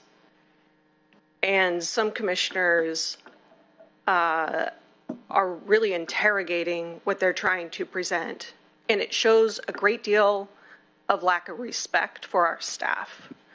They are coming to us with their best recommendations out of all the research that they've done on a particular topic, with all the education that they come with, and are sitting here in front of us respectfully submitting their very best recommendations for policy for us to implement. It is quite disturbing to me how some commissioners disrespect our employees that are presenting to us. It is important for us to give direction. However, it is equally important how we give direction and how we respect the employees that are coming in front of us. I would highly recommend that we each sit back a moment and take some time to understand where they're coming from in presenting the material to us. I don't know everything about land use. None of us do. You are our experts. I greatly respect your opinion and your technical expertise. When you come here to recommend a policy, I take that into deep consideration. We are here to ask particular questions of you, but not to interrogate you. Thank you, Chair. And thank you, Commissioner Buck. You know, we all agree as a Board of County Commissioners that respecting staff and respecting your work is absolutely the most important thing. You do a superb job of presenting to us, and sometimes we do have questions. And when you present, this is a very complex ordinance, as you stated, and I personally have questions that I'd like to have answered, and that's why I would direct them to you, General Director Hurley, because you can find the answers to the questions, very specific questions that you've helped me to elaborate on. And in this situation, I have multiple letters from attorneys at law, from land use specialists, who are also land use specialists, who disagree with the way this ordinance has been moved forward. And I would like to find out where the spot is that we can actually adopt an ordinance that's going to work for Lane County for the long haul, not just for this Board of County Commissioners, but for boards of county commissioners down the road, and to try to dispel any unintended consequences of such an ordinance. And no matter what we do, there are going to be unintended consequences, but try and head that off at the pass as much as we can. And that's the reason that I would ask you, Mr. Director Hurley, to give us more information regarding where do we deviate. And at that point, we can determine whether or not it is an appropriate deviation for Lane County based upon the specific conditions that are existing in Lane County. And we do have very specific conditions that exist in Lane County. So, and thank you, Commissioner Buck, for restating what we all agree on as a Board of County Commissioners, that staff does a superb job. You're trained to do it. You make presentations to us, and we have questions regarding the presentation and ask questions sometimes that are probing in nature and asking for more information on the material that's been presented. So thank you for that. So with that, we have some options before us. We could choose option B, and with the recommendation that in order to help provide a erosion control manual for the public to comment on, that we demonstrate in our recommendation on option B where it does exceed DEQ minimums. That is one option that we have before us. And let me ask you, is that, and you'd mentioned that as a possibility, is that something that's going to fulfill a few needs for you also? I mean, for the erosion control manual that you've been working on? Yeah, we want to reduce confusion to the public by providing a manual that doesn't follow the direction of the board, and this would greatly reduce confusion. If we were to provide it takes a lot of work to develop a manual that follows code and shows the direction that we're going, but if we don't have clear direction, then we can't, it causes more confusion with the public if we add items into that manual that the board would not adopt. I understand. Okay, very good. Very good. And that, you know, we, as a board, we hear issues on a regular basis about land use decisions and permitting decisions that are a consequence from past actions by past boards that left some ambiguity. We're trying to clear up ambiguity in some areas. And that's where we're always trying to be, is where subsequent boards don't have to worry about any ambiguity that we left into a particular law that we pass. So. Very good. Then, does anyone, the motion would be to move to continue the hearing to January 30th, 2024 at 1:30, time certain, for a continued hearing on option B, with an explanation of where option B, the particular areas where option B exceeds DEQ requirements. Is that, okay. Yes, sir. Does anyone have such a motion? I so moved. Okay. Is there a second? Yeah, I'll second. Okay, moved by Commissioner Lovell and second by Commissioner Seneca. It's moving to continue the hearing to January 30th, 2024 at 1:30 p.m., time certain, for a continued hearing on option B, with a separate document describing the differences between option B, where option B exceeds DEQ limits, the few instances where it exceeds DEQ requirements. Is that clear? It is, Chair. Thank you for the direction. Okay, this was moved by Commissioner Lovell, second by Commissioner Seneca. Discussion to the motion?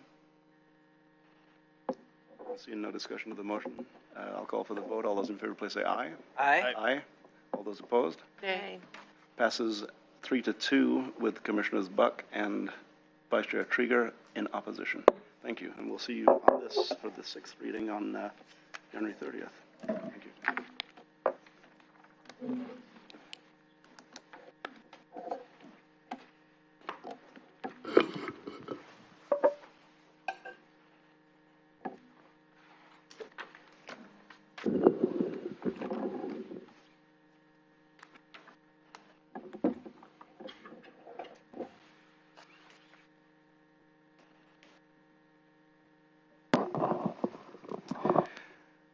Thank you, Neil.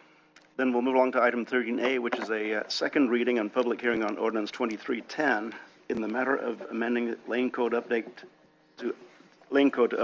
administrative enforcement. And Ms. Mokrajewski, I'll ask you to introduce your panel. Marcus Vehar from County Council and Keir Miller from Land Management.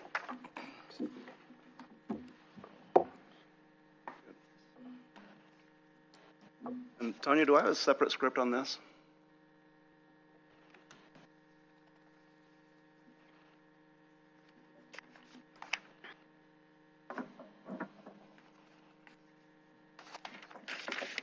I also have a copy here. You can. Sure. Yeah, Diana. I was just going to say, I do believe Council Vehar did send you one. Would you like me to find it and forward it to you, or read it for you? I actually have the script, but in my mind I had that it had changed somewhat. Is the script the same script that I printed out yesterday? It should be, yes. Okay, very good. Then we'll go with that. Thank you. This is the time set for a second reading on and public hearing for Ordinance 2310 in the matter of amending lane code to update administrative enforcement. The first reading for this ordinance was held on November 28, 2023. And I'll now hand it over to staff for a summary of the item prior to the public hearing. Ms. Mokrajewski. I just introduced the staff, so go ahead, Marcus. Yes, thank you so much. And thank you, Board, for allowing for me to speak today on this item. I just wanted to reiterate what was mentioned in the first reading of this ordinance, being that this is really a ordinance that is trying to correct some omissions from the code that were made on a previous set of code amendments that were done in February of 2022. There were two separate code amendments that were working simultaneously with one another, and when the final adoption of the code actually got done, there were certain pieces of the code that actually ended up omitted from the final version that land management actually needs to be able to use for code enforcement. And so, as outlined within the agenda cover memo, that's mainly looking at the super priority for liens for the county, so being able to collect as the first collector essentially when liens are paid out, when there's a foreclosure sale on the property, as well as some other just kind of cleanup measures. There's also a change in the amount of days that are allowed for the appeals process. When you're dealing with the hearings official, when you go through that process, there's an extension from 10 business days to 10 calendar days. And again, really the whole goal of this ordinance is just to try to correct some of those omissions that were previously made before. Now, I understand that there were two questions that were raised at the first hearing from Commissioner Lovell having to do with oversight on the appointment of the hearings official, as well as any ability for the board to be able to give any weigh-in or any oversight into the outcome of those public hearings or over those hearings that are done from the hearings official, and we are happy to address both those questions. But I also wanted to open up to and allow for public testimony to also be done first, and then any other pending questions be raised before we get to those answers. As I do believe we are ready today to be able to answer those questions directly. And again, we're hoping that this ordinance is fairly simple and is just meant to, again, correct those previous omissions that were there before from the previous item. Thank you. And I will reserve questions for staff until after the public hearing. I'll now open the public hearing, accept any testimony in support or in opposition of Ordinance 2310. First, do any commissioners have a conflict they wish to declare? I'll start on my left. Commissioner Lovell. None to declare. Commissioner Buck. None. Vice Chair Trigger. None. Commissioner Seneca. None. And I have none. At this point, I will open the public hearing. I have no one signed up in Harris Hall for the public hearing. Ms. Jones, anyone online signed up for the public hearing on 2310? Thanks, Chair Farr. I have no one signed up online for the public hearing. Very good. Then, without objection, I will close the public hearing.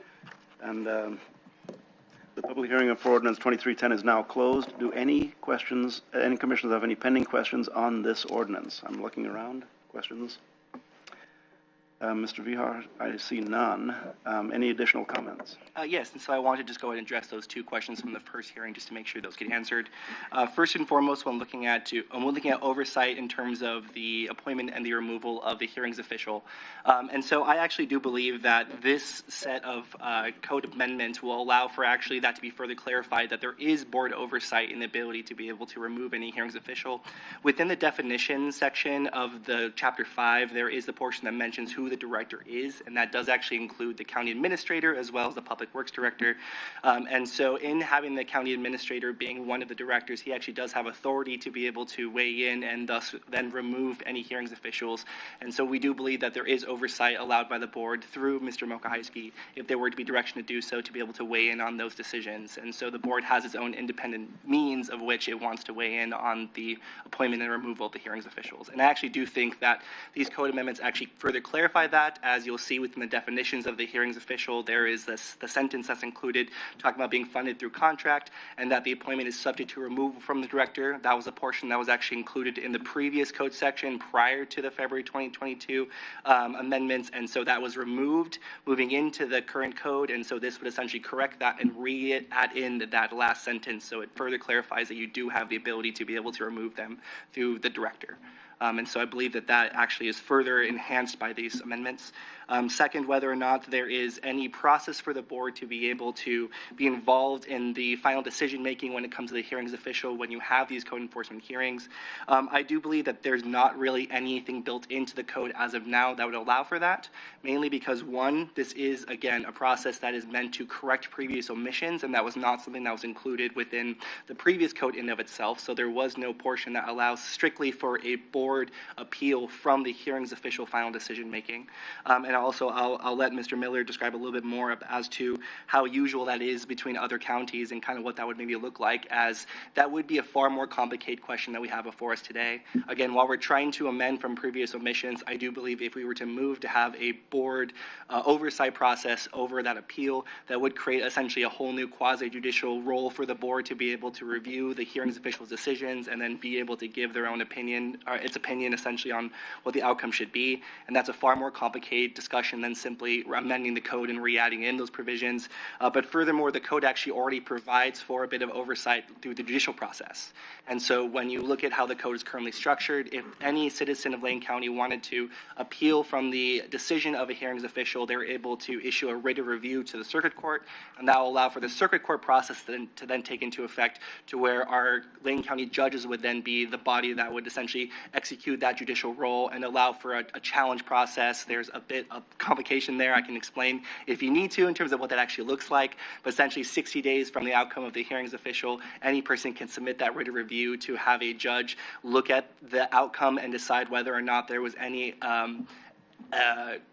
moving of excess of jurisdiction, whether there was actual substantial evidence to be able to support the hearings. And so there's a whole separate judicial process that's built into the code already that does not actually include the board in of itself. And so again, I'll let Mr. Miller describe a little bit more about what that would actually look like, but the previous code did not contemplate that.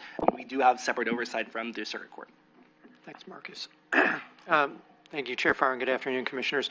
Yeah, just to clarify a little bit, I want to make sure it's clear that the hearings official process that we're talking about now, the appeals process, this is specific to code enforcement proceedings. We have a hearings official process that the board's talked quite a bit about, and we are going to be holding a work session soon to talk about appeals process with the board on the land use side of things. This is specific to code enforcement around, appeal hearings around code enforcement. And we actually employ two separate hearings official officers for that work. Both employees of LCOG. So in looking at whether or not there is an ability for the board to weigh in or an appeal to go higher than the hearings official to the board, I looked around at some of our comparable counties, and I haven't found that that's something that's done in other code enforcement manuals or procedures in other counties. Looking at Springfield and Eugene and Jackson County and Deschutes counties, and a few others. And that really isn't surprising to me based on the nature of the code enforcement proceedings. They're different from the land use realm, where those hearings do occasionally go to elected bodies in a jurisdiction and then up to the Land Use Board of Appeals. As Marcus mentioned, these are they're very quasi-judicial, and they are appealable up to the circuit court. And for example, our hearings official has a number of authorities that I wouldn't be common for an elected body to have, such as subpoena power, swearing in witnesses, assessment of fines. Those are things that there's currently allowances for the hearings official to implement. So, yeah, it would be unusual for something like this to come to the board.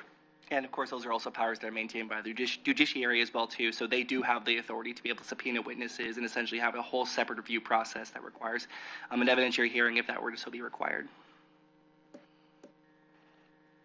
Does that cover your questions? Yes, thank you very much, Marcus. Thank you. Of course. Commissioner Buck? Are we allowed more questions at this point? Yeah, this is wide open at this point. Okay. Thank you, Chair. What is the legal liability for shopping around for hearings officials? You're asking for the legal liability, meaning exposure. Exposure. I would say that really the biggest thing for a hearings official is just make sure they're qualified to be able to maintain the hearings. Because I would say that if we were to go with a body that's not used to doing these kinds of hearings, then I think it would just open up to more appeals to the circuit court. Because as I explained very briefly before, when it comes to the writ of review, one aspect of the writ that can be looked at is whether or not proper procedure was followed. And so if we were to start using a different hearings official as an example, who would not essentially be as well acquainted with how the process would work, it could essentially expose us to more appeals to the circuit court, and that would require litigation to be done. Again, both sides usually have attorneys in those processes and how they're involved. And so I do think that the exposure would just be more appeals, and essentially if there were to be successful appeals, then there also could be payment from the county in terms of restitution to essentially the party who was wronged. And so I would say that any contemplation of any hearings officials should just be very well vetted. Not to say there aren't others available, but the exposure really would be those appeals. Thank you. Yes. Other questions, comments? And just surrounding that, we contract with LCOG for the hearings official. Is that something that historically has always been the case? As far as I know, it has been the case, except when there's been times where there's been a high caseload and maybe somebody isn't available. We did, I want to say maybe the mid-2000s, contract out with another individual, but that was on a very short-term basis. Yeah, other than that, LCOG's provided that service for us, and we've never had any reason to question their ability to do such. And so, okay, very good. Thank you. Further questions? Then we'll move down to, let's see. I guess we're at this point, Vice Chair. Is there a motion? Yeah, we don't need a second. This is the second reading, right? We don't need to move to a third. Yeah. So I will move approval of Ordinance 23-10 in the matter of amending Lane Code to update administrative enforcement. Second it. Moved by Vice Chair Trieger and seconded by Commissioner Lovall. Ordinance 2310. Discussion to the motion. Mr. Mokarowski, I'm seeing no discussion, and since this is an ordinance, it does require a roll call vote, please. Commissioner Lovall? Aye. Commissioner Seneca? Aye. Commissioner Trieger? Aye. Commissioner Buck? Aye. Commissioner Farr? Aye. Passes unanimously. Thank you for this great work, and cleaned up a lot of issues, I think, with this particular ordinance. Is that adequate read on my part, or accurate read? Exactly. Here, thank you very much. Thank you. Thank you.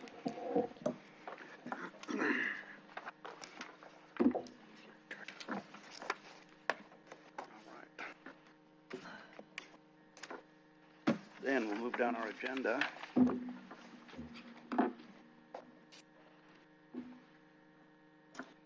Item 14A is a third reading on ordinance number 2308 in the matter of amending Lane Code 10.600-15 to co-adopt amendments to the Springfield Development Code to implement the parking component of the climate-friendly and equitable communities rules to comply with Oregon's Department of Environmental Quality, DEQ, requirements for the city to regulate post-construction site runoff and minimize barriers to low-impact developments and green infrastructure under the city's MS4 permit, and to make minor changes to correct errors and to provide clarification on code language that was adopted as part of the 23 Development Code Update Project, file number 509PA23-05416, city file number 811-23000125, type 4, file number 509PA23-05415, city file number 811-23-000-124, type 4, and file number 509PA23-05422, city file number 811-23-000-126, type 4, PM 10/17/2023, 11/6/23. And Mr. Mokarowski, we have a staff report. Rachel Surslove, Senior Planner and Land Management is here. Thank you. Chair. Good afternoon, Commissioners. For the record, this is Rachel Surslove, Staff Planner, for the amendments to the Springfield Development Code. And this is a third reading for Ordinance 2308, also identified as Land Management Division file numbers 509-PA23-05416, 05415, and 05422. And this is a code amendment project initiated by the City of Springfield and the Land Management Division to amend the Springfield Development Code to make amendments to the parking requirements, post-construction stormwater requirements, and other minor code amendments. On November 6, 2023, a joint public hearing with City of Springfield City Council and the Lane County Board of County Commissioners was held for these projects. The public hearing and the record was closed on the 6th, and the board motioned to deliberate on the amendments today. In the meantime, the City of Springfield moved to deliberate on the amendments on November 20th, 2023, and they adopted their local ordinance on that date. Given the adoption by the city, the board can now move forward with considering co-adoption of the amendments. Therefore, the item before you today is a third reading of the amendments and a request that the board move to approve the ordinance as presented. And that concludes my staff report. I'm happy to take any questions. Very good. I'll look to the board for questions. Questions of staff, I see none. Do you have any further presentation? Then I guess we are looking for a motion. Yes, please. Thank you. Vice Chair Trieger. Chair, I move approval of Ordinance 23-08 in the matter of amending Lane Code 10.600-15 to co-adopt amendments to the Springfield Development Code to implement the parking component of the climate-friendly and equitable communities rules to comply with Oregon's Department of Environmental Quality requirements for the city to regulate post-construction site runoff and minimize barriers to low-impact development and green infrastructure under the city's MS4 permit, and to make minor changes to correct errors and provide clarification on code language that was adopted as part of the 2023 Development Code Update Project and the published file numbers associated with that. Second. Moved by Vice Chair Trieger and seconded by Commissioner Buck. Discussion to the motion.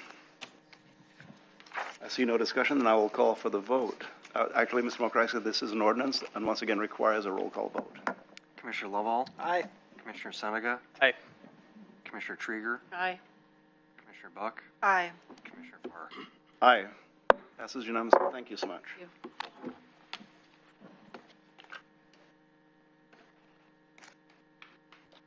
Then we'll move on to item 15A from County Council. This is a report on the Fatal Crash Investigation Team, FCIT.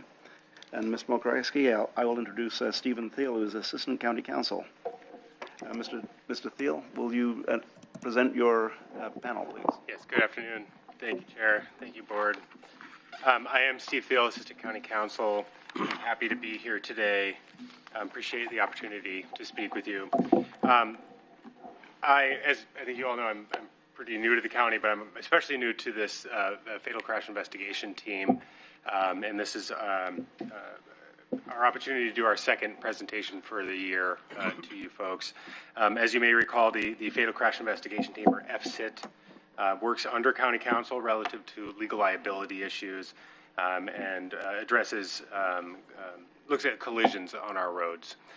This team now reports to the board twice a year. This is our second for the year. Team was created in 2017 when the board adopted the county's transportation safety action plan, and at that point made a commitment to work towards 0 deaths on the roads.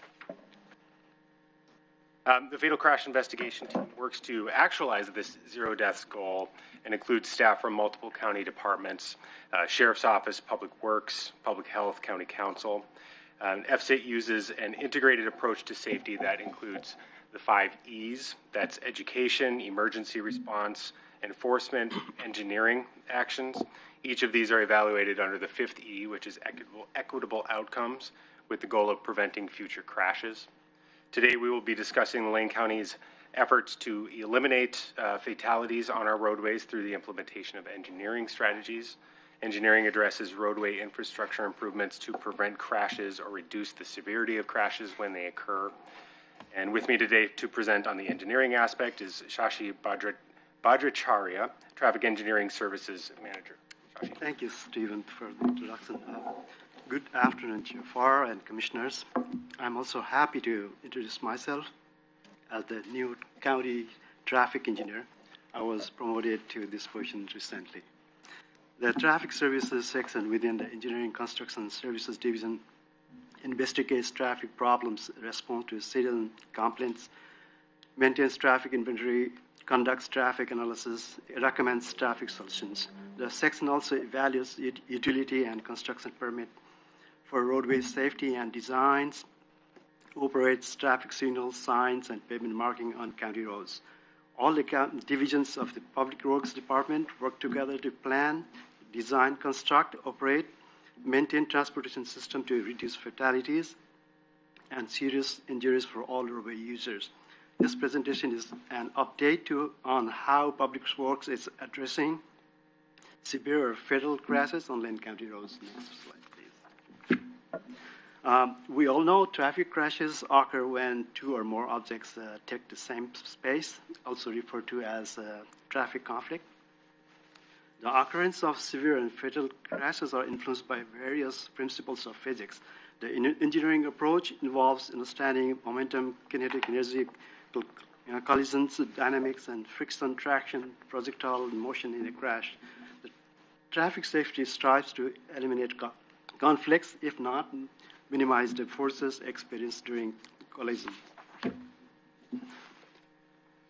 Understanding crash types resulting in fatality is critical for improving roadway safety and implementing effective preventive measures. Different crash types involve distinct pattern of collisions, and they contribute to a varying degree of severity.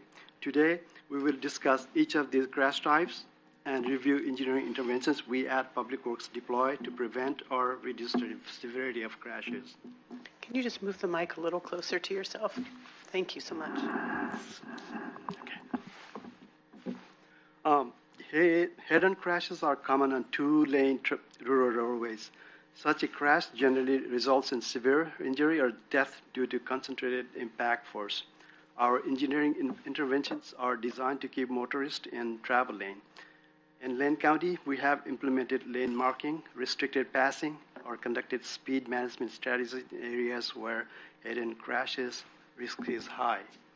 In addition, we barriers, regulatory signs, clear zone management, channelized turn lanes, breakaway signs, signals optimization, centerline rumble strips, and also consider to minimize frontal collisions. Rumble strips are indentation in the pavement, especially designed to provide tactile and audible feedback to motorists. The centerline rumble strips are a proven safety measures designed to reduce the risk of head-on and opposite direction crashes. They alert drivers to prevent unintentional lane changes, lane departures. Additional outcomes of the centerline rumble strips include focused driving, overtaking avoidance in unsafe and in low visibility conditions. We have been including these as part of our regular pavement preservation work. However, given the road fund limitation, we are only able to address 1 to 3 roads per year. One of the leading contributors in fatal crashes in roadway departure, where vehicles veers off the roadway and either collides with an object or overturns. Speeding, distracted driving, fatigue, weather conditions contribute to the roadway departures. Lane County's rural roads are narrow and windy. There's little room for error. Our engineering focus is creating a more forgiving roadway system with a redundant warning messages, and opportunity for returning in the travel lane.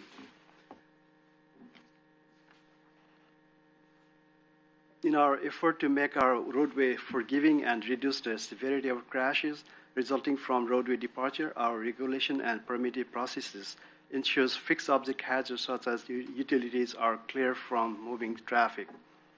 As part of county roadway maintenance and implementation of this capital improvement program, we strive to provide additional clear zone by improving side slopes or moving transverse fixed object hazard near travelways. Curb warning signs are designed to influence driver behavior, encourage appropriate responses, and ultimately reduce the risk of crashes. The focus is to provide early warning and reaction time to reduce speed and assist in hazard recognition by enhanced visibility. It plays a critical role in notifying drivers of a change in roadway condition or situation that require caution. Most recently, we installed a system-wide curb warning system on county roads with high traffic volume, as required by federal mandate. Public Works places warning signs strategically to enhance visibility of hazards while adhering to established standards. Like centerline rumble strips, these are also tactile and audible warning systems that when applied correctly, help prevent crashes resulting from roadway departure. It prevents unintentional drifting off the roadway onto the shoulder by providing early warning. It is effective in getting the attention of drowsy and distracted drivers. The rumble strips results in focused driving and improved lane keeping behavior. Engineering implementation of rumble strip considers road design and context, proximity with residences, traffic conditions, and presence of other safety features.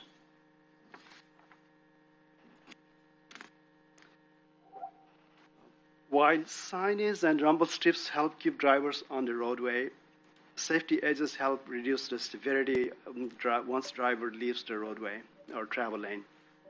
It is designed to provide more forgiving transition between the travel lane and the shoulder, thereby reducing rollover crashes.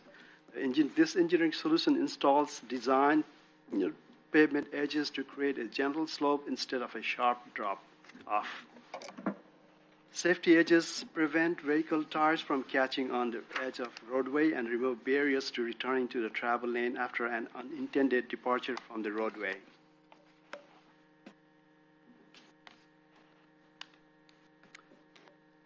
Angle or intersection crashes tend to result in severe injury or fatality because vehicle structures provides limited protection from side impacts when speed is involved. It is common at intersections, whether controlled or uncontrolled, where 2 or more vehicles cross paths, mostly caused by failing to yield the right-of-way. Engineering interventions include removal of conflict points by redesigning the intersection, visibility enhancement at intersection, reviewing intersection controls such as stops or yield sign. Future plans includes application of the intelligent transportation system at high-risk, high-crash intersections. At signalized intersections, signal timing updates such as all-red timing also helps. Rear-end crash tend to be relatively less severe, but the most frequent type of collision. It can result in fatality if high speed is involved. It is often caused by driver's disposition or behavior, such as distraction, following too closely, fatigue, or impairment. Many times, unanticipated roadway hazards, poor weather conditions, failure to traffic control devices, animal crossing, or work zone can also cause this type of crash. Engineering interventions include traffic flow management, workflow management, speed management, roadway maintenance such as pothole and obstacle removals. While bicycle and pedestrian crashes are rare on roadway, the consequences of a bike or ped crash is severe and can even be fatal. Engineering solutions are to create separated space between automobile and vulnerable roadway users, such as shoulder widening and bike lane. We also consider enhancing visibility of bike and pedestrian users, such as crosswalks. We also strive to narrow speed differential between the travel modes where roadway traffic separation is infeasible by speed management. Speed is a critical component of and contributor in severe and fatal crashes. Currently, engineering interventions are limited to traffic calming, speed limit setting, and regulatory signage. The roadways generally are subject to the statutory speed limit of 55 miles per hour, which may be high for roadway conditions. Unlike on urban streets, speed designation is not supported favorably by current speed setting rules.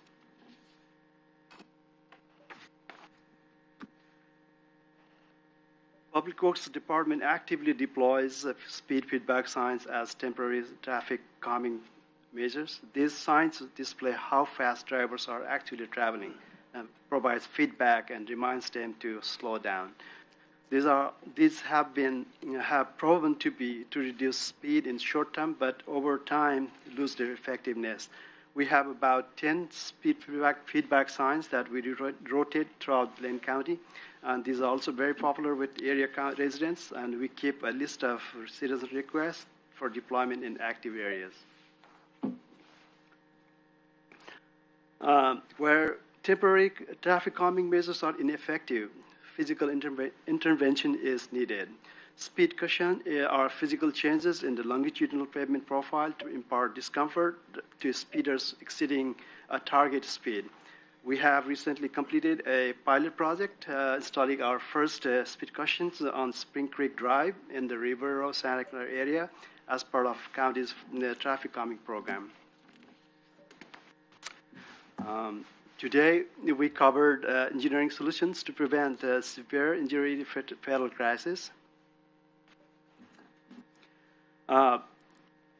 FCIT employs the SAFE system approach, which is a multidisciplinary strategy to achieve zero death. It is a guiding framework that recognizes humans are fallible and can make errors. The more holistic and systemic approach aims to create a forgiving roadside environment. Public Works Engineering is providing engineering interventions as much as we can, but limited funding constraints are our ability to do more. However, we are continuing to pursue grant funding opportunities such as the All Roads Transportation Safety, or ARTS, program. Over the past 2 cycles, we have received ARTS funding for curb warning signs and guardrail installations. We recently submitted an application for intersection safety along Territorial Highway, and we are hopeful of being successful. We are also excited about the upcoming update to our Transportation Safety Action Plan funded by the Safe Street for All grants.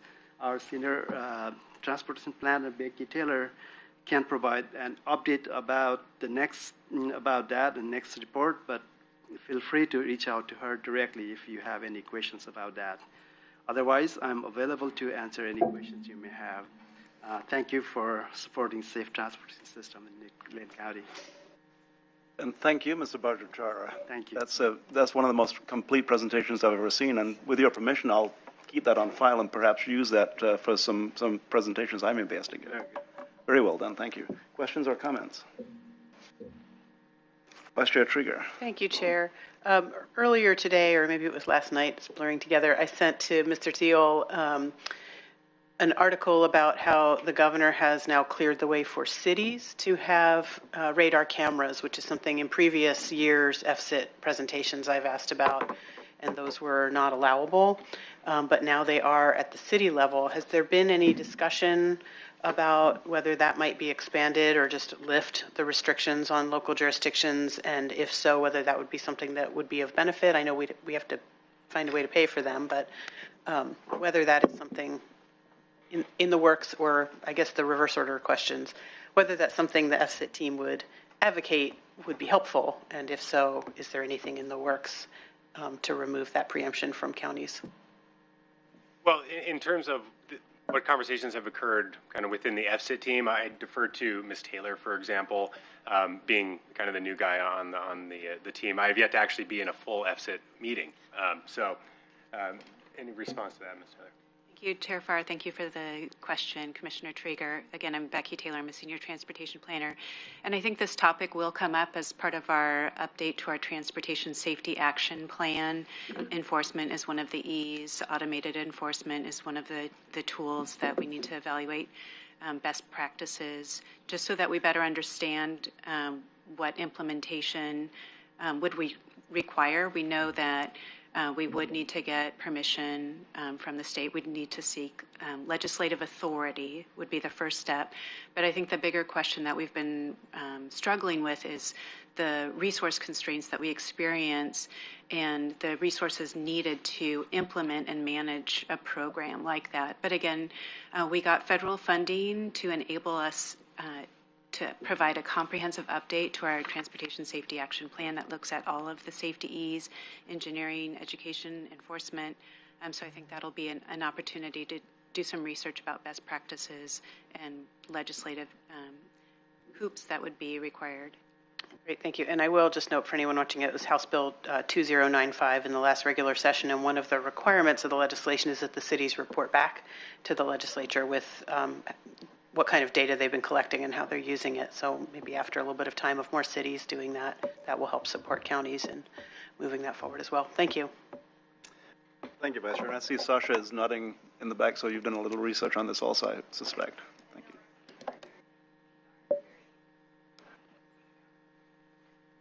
Thank you. Thanks, Vice Chair. Further questions or comments? Commissioner Buck.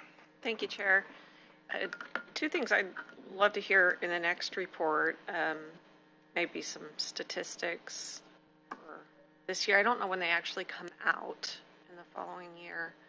But to see how we've been doing over the years would be helpful. And then some feedback on the London Road Safety Corridor. And I ask it every time, but usually there isn't enough data yet to really get back a full picture of what's been happening. But hopefully there's been enough time passed now that we've been able to collect some information that might be useful for us in any upcoming policy decisions. My fear is that, once the traffic safety corridor discontinues, that all that effort may track for a couple more months, maybe 6 months at most, but then it kind of all just goes back to what it was.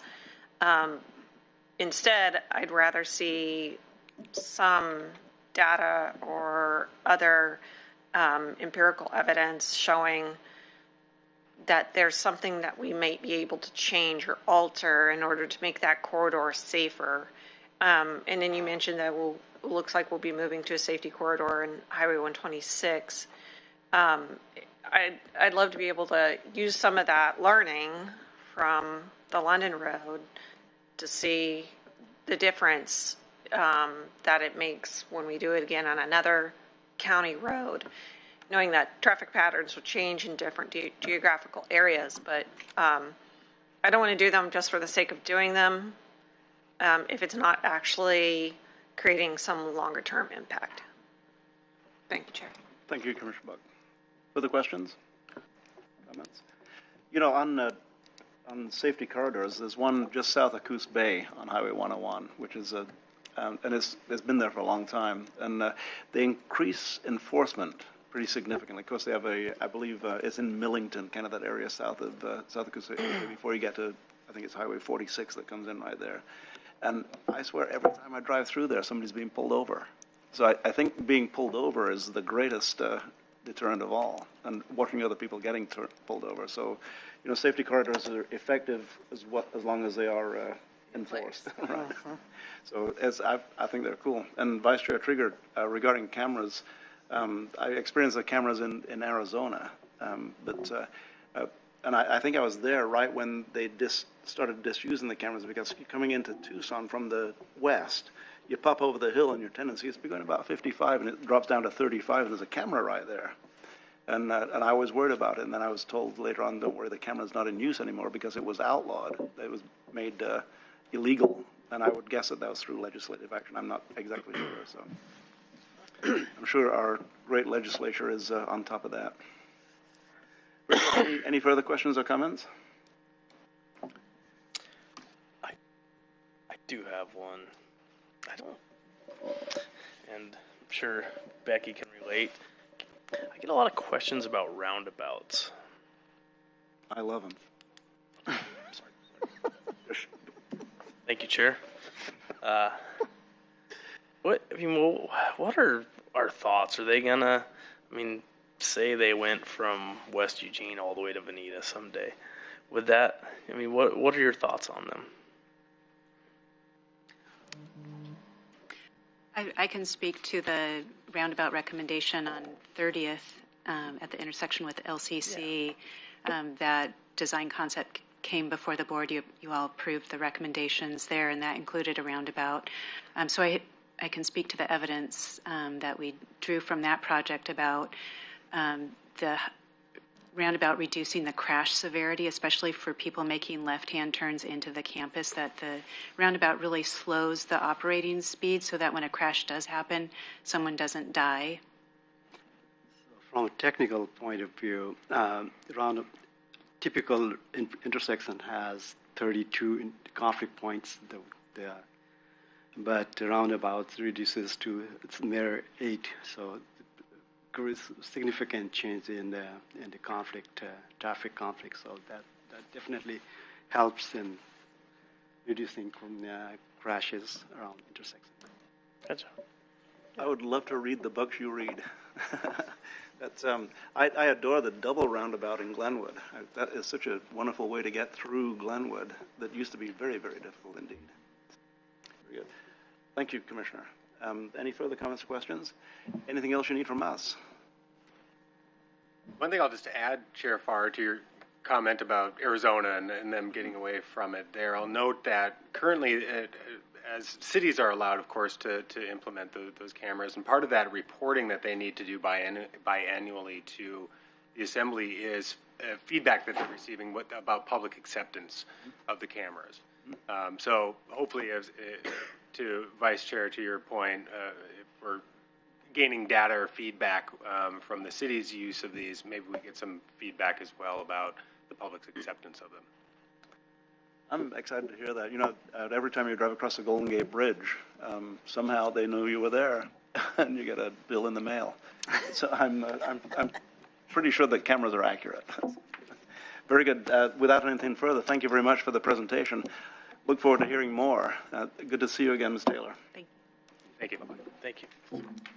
And I spared you embarrassment that I normally subject you to. So I'm going to do it anyway. Did you all know that in 2017, Ms. Taylor was named the outstanding public official for all of Lane County? Yay. And the work continues. Thank you. Then, Mr. Rickoff, I understand Mr. Mokrahajski had a previous appointment to attend to. You'll be with us for the rest of the day. Mr. Chair. I hope he gave you good notes because there are 15 assignments. Do you have that? Then we'll move down the agenda to announcements from commissioners. Any announcements today? Vice Chair Trieger. Thank you, Chair. Just a point of privilege. I just want to say I went to 2 memorial services last Saturday. It was quite a day to bookend them, an 11 a.m. and a 5 p.m. The 5 p.m. was for a long-time dedicated labor organizer here in our community named James Jacobson. And the morning was for Priscilla Gould, who I'm guessing many people in this organization had the pleasure and honor of working with. She was truly a visionary and a change maker and a real bridge builder, and she'll be greatly missed. Thank you. Further announcements? I'm seeing none. Then I'll move into future board assignment requests. Do we have any? Vice Chair Trieger. Thank you, Chair. I have one. I've spoken with you and with our administrator about it. Our equity program has really been doing incredible work, and it has succeeded in that it is now really fully embedded and in the organization. And we hear, for example, in our presentation from the Parks Levy implementation this morning, how our equity values and our equity lens is being applied even in sort of infrastructure projects. When that program was really just launching and new to us, we wanted to hear more frequently about the development of that program, and so we had a board assignment a while ago to have quarterly updates. But as the work sort of becomes further embedded and part of all the facets of the organization, we're hearing about our equity work through each departmental update or new initiative update. And so with head nods, in the interest of being more efficient with staff time, to remove that assignment of having a quarterly equity update and instead leave it to the discretion of the administrator and our equity manager to determine when is the right time to bring specific equity program initiatives in front of us. Yeah, looks like we have unanimous head nods on that, Mr. Rickoff. Great, thank you. Any further assignment requests? And I have none. Then we'll move down our agenda, getting dangerously close to a review of assignments. In fact, we're there, Mr. Rickoff.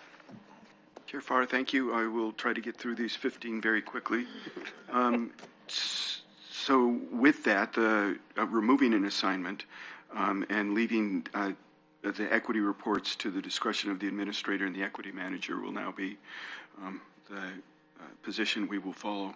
It was my understanding, and granted I only had a word with Steve Mokrahajski as he walked out the door, that there might be some interest in some follow-up report from Tip Tap Grow and how well it's being utilized, that you wanted to be kept up to date. Is that an accurate reflection? I don't know that I would personally need an assignment, but after it's implemented and after a year of working, I'd love to have a report back. But that wasn't anything specific to direction for me initially. Right. So no assignment at this point, but the county administrator will keep you apprised of the status, and should a year come by and the board wants to check in, we'll certainly have that. We'll certainly have that data available. I think we're all very interested to see in how well utilized the program is. If it's a helpful tool, if I may, Chair, sorry. Maybe since he passed that on, and if Diana's listening, sometimes it's just helpful to agenda setting, time management, looking ahead. If we want to make it an assignment that, no more than a year from implementation, we'll hear how it's going or something, just so it's plotted on the assignment sheet that way. I'm guessing if he mentioned it to you, maybe that he and or Diana would find it helpful just to keep track.